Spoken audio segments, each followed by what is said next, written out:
Hi everyone, so real quick I just wanted to explain what this rubric is down here below, which explains how I'm going to be grading this assignment for you.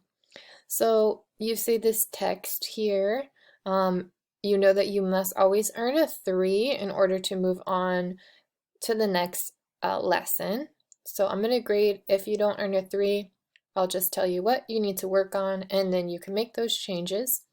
But if you want to challenge yourself and try to earn a 4 on this lesson, then refer to the rubric and work towards that 4. So I'm going to talk about how you can earn a 4. Sometimes there might be extension work, which is like reading another article and including different sources of evidence, for example, but this one is just going to be to reference the rubric and see how you can challenge yourself to earn that 4. So let's take a look at this rubric.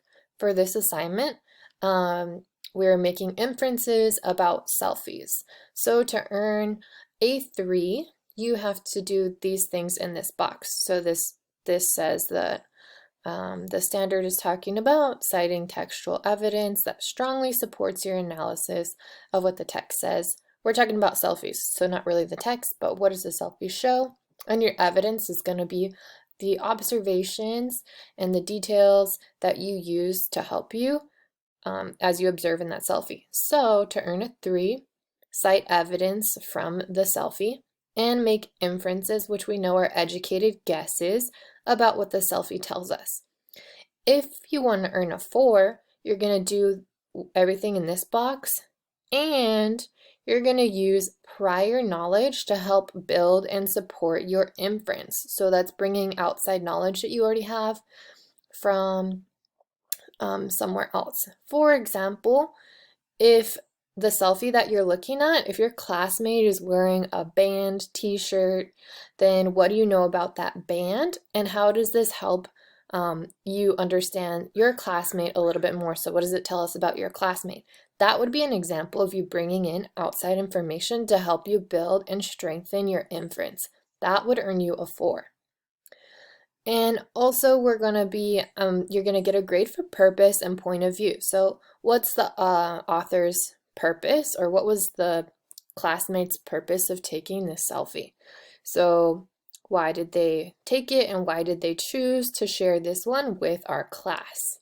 So why do you think that they chose to share this one with us?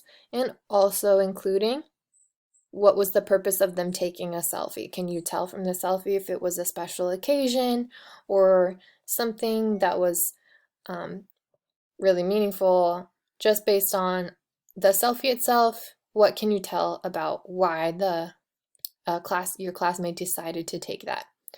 So pretty much having those two components. One, why did they share it on our selfie slides? And two, why did they take it in the first place? If you can tell me the purpose and the reasons for those two things, that would earn you a 4.